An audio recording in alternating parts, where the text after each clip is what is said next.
ಸಿದ್ದರಾಮಯ್ಯ ಮತ್ತು ಡಿಕೆ ಶಿವಕುಮಾರ್ ದೆಹಲಿಯಲ್ಲಿದ್ದರೂ ಕೂಡ 10 ನಿಮಿಷ ರಾಹುಲ್ ಭೇಟಿ ಮಾಡದೆ ವಾಪಸ್ಸಾಗಿದ್ದಾರೆ ಎಂದು ಸಿಎಂ ಡಿಸಿಎಂ ವಿರುದ್ಧ ಬಿವೈ ರಾಘವೇಂದ್ರ ವಾಗ್ದಾಳಿಯನ್ನು ನಡೆಸಿದ್ದಾರೆ.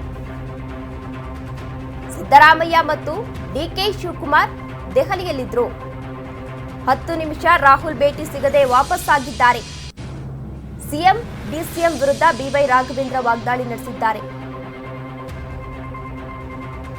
ಸರ್ಕಾರದ ಮೇಲೆ ಮೋಡದ ಕವಿದ ವಾತಾವರಣವಿದೆ. ಯಾವಾಗ ಗುಡುಗು ಸಿಡಿಲಿನ ಮಳೆ ಆರಂಭ ಆಗುತ್ತೋ ಗೊತ್ತಿಲ್ಲ.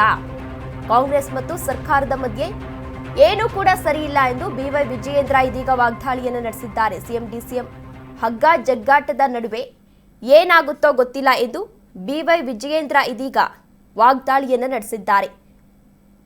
ಸಿಎಂ ಸಿದ್ದರಾಮಯ್ಯ ಹಾಗೂ ಡಿಸಿಎಂ ಡಿಕೆ ಶಿವಕುಮಾರ್ ಇಬ್ಬರೂ ನಾಯಕರು ಕೂಡ ದೆಹಲಿಗೆ ತೆರಳಿ ಹೈಕಮಾಂಡ್ ನಾಯಕರ ಜೊತೆ ಹಲವಾರು ವಿಚಾರಗಳ ಬಗ್ಗೆ ಚರ್ಚೆಯನ್ನು ಕೂಡ ನಡೆಸಿದ್ದಾರೆ. ಇಂತಹ ಸಂದರ್ಭದಲ್ಲಿ ಸಿಎಂ ಸಿದ್ದರಾಮಯ್ಯ ಒಂದು ಹೇಳಿಕೆಯನ್ನು ನೀಡಿದ್ರು. ಆ ಹೇಳಿಕೆ ಸಾಕಷ್ಟು ಚರ್ಚೆಗೆ ಗ್ರಾಸವಾಗಿತ್ತು. ಮತ್ತೊಂದು ಕಡೆ ಡಿಸಿಎಂ ಡಿಕೆ ಶಿವಕುಮಾರ್ ಅವರು ಈಗಾಗಲೇ ಮೌನ ವಹಿಸಿದ್ದಾರೆ. ಇಬ್ಬರೂ ನಾಯಕರು ಕೂಡ ರಾಹುಲ್ ಗಾಂಧಿಯವರನ್ನ ಭೇಟಿ ಮಾಡಬೇಕಿತ್ತು, ಆದರೆ ಅವರ ಭೇಟಿಗೆ ಅವಕಾಶ ಸಿಕ್ಕಿಲ್ಲ.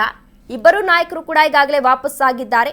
ಈ ವಿಚಾರಕ್ಕೆ ಸಂಬಂಧಪಟ್ಟಂತೆ ಬಿವೈ ವಿಜಯೇಂದ್ರ ಅವರು ಸಿಎಂ ಸಿದ್ದರಾಮಯ್ಯ ಹಾಗೂ ಡಿಸಿಎಂ ಡಿಕೆ ಶಿವಕುಮಾರ್ ವಿರುದ್ಧ ವಾಗ್ದಾಳಿಯನ್ನು ನಡೆಸಿದ್ದಾರೆ. ಇವರಿಬ್ಬರು ಭೇಟಿಯನ್ನ ಮಾಡಿಲ್ಲ. ಇದರ ಅರ್ಥ ಏನು ಅಂತ ಅಂದ್ರೆ ಹೈಕಮಾಂಡ್ ಸಂಬಂಧ ಅಳಿಸಿದೆ. ಸರ್ಕಾರದ ಮೇಲೆ ಮೋಡ ಕವಿದ ವಾತಾವರಣ ಕೂಡ ಇದೆ. ಯಾವಾಗ ಗುಡುಗು ಸಿಡಿಲಿನ ಮಳೆ ಆರಂಭ ಆಗುತ್ತೋ ಗೊತ್ತಿಲ್ಲ. ಕಾಂಗ್ರೆಸ್ ಮತ್ತು ಸರ್ಕಾರದ ಮಧ್ಯೆ ಯಾವುದು ಕೂಡ ಸರಿ ಇಲ್ಲ. ಅವರ ಮಧ್ಯೆಯೇ ಯಾವುದೇ ರೀತಿ ಹೊಂದಾಣಿಕೆ ಇಲ್ಲ ಎಂದು ರಾಜ್ಯ ಸರ್ಕಾರದ ವಿರುದ್ಧ ಬಿವೈ ವಿಜಯೇಂದ್ರ ಅವರು ವಾಗ್ದಾಳಿ ನಡೆಸಿದ್ದಾರೆ. ರಾಜ್ಯದಲ್ಲಿ ಮಹಾನಗರ ಪಾಲಿಕೆಗಳಲ್ಲಿ ಕಾಶ್ಯಪ್ನವ್ರು ಏನ್ ಹೇಳಿದ್ದಾರೋ ನನಗೆ ಗೊತ್ತಿಲ್ಲ. ಆದರೆ ರಾಜ್ಯದಲ್ಲೂ ಪರಿಸ್ಥಿತಿ ಏನಾಗ್ತಾ ಇದೆ, ನಮ್ಮ ರಾಜ್ಯದಲ್ಲಿ ಮಹಾನಗರ ಪಾಲಿಕೆಗಳಲ್ಲಿ 30,000ಕ್ಕೂ ಹೆಚ್ಚು ನೌಕರರು ಬೀದಿಗಿಳಿದು ಹೋರಾಟ ಮಾಡ್ತಾ ಇದ್ದಾರೆ. ಅವರ ಒಂದು ನ್ಯಾಯಸಮ್ಮತವಾಗಿರ್ತಕ್ಕಂಥ ಬೇಡಿಕೆಯನ್ನ ಈಡೇರಿಸ್ತಕ್ಕಂಥ ಕರ್ತವ್ಯ ರಾಜ್ಯ ಸರ್ಕಾರದ್ದು, ಮಾನ್ಯ ಮುಖ್ಯಮಂತ್ರಿಗಳು. ಅಭಿವೃದ್ಧಿ ಇಲ್ಲದೇ ಜನ ಪರದಾಡ್ತಾ ಇದ್ದಾರೆ. ಮತ್ತೊಂದು ಕಡೆ ಕಾರ್ಮಿಕರ ಒಂದು ಬೇಡಿಕೆನ ಈಡೇರಿಸೋದಕ್ಕೆ ಸಾಧ್ಯ ಆಗದೇ ಜನಸಾಮಾನ್ಯ ಇವತ್ತು ನಗರಗಳಲ್ಲಿ ಇವತ್ತು ಪರದಾಡ್ತಾ ಇದ್ದಾರೆ. ಹಾಗಾಗಿ ನಾನು ಮುಖ್ಯಮಂತ್ರಿಗಳಿಗೆ ಆಗ್ರಹ ಮಾಡ್ತೇನೆ, ಅವರ ಈ ಬೇಡಿಕೆಗಳನ್ನು ಪರಿಹರಿಸ್ತಕ್ಕಂಥ ನಿಟ್ಟಿನಲ್ಲಿ ಮುಖ್ಯಮಂತ್ರಿಗಳು ತತ್ಕ್ಷಣ ಗಮನಿಸಬೇಕು ಅಂತೇಳಿ ನಾನು ಈ ಸಂದರ್ಭದಲ್ಲಿ ಆಗ್ರಹ ಮಾಡ್ತಾ ಇದ್ದೇನೆ. ಒಬ್ಬ ಸಿದ್ದರಾಮಯ್ಯನವರು ಮೊನ್ನೆ ದಿನ ದೆಹಲಿಯಲ್ಲಿ ಇದ್ರು, ಡಿ ಕೆ ಶಿವಕುಮಾರ್ ಅವರು ಕೂಡ ಇದ್ರು.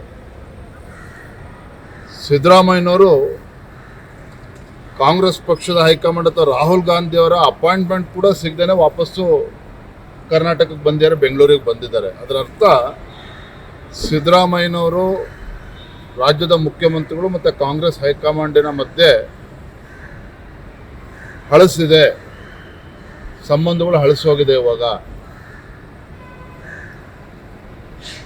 ಒಂದು ರೀತಿ ರಾಜ್ಯ ಸರ್ಕಾರದ ಮೇಲೆ ಒಂದು ರೀತಿ ಮೋಡ ಕವಿದ ವಾತಾವರಣ ಇದೆ.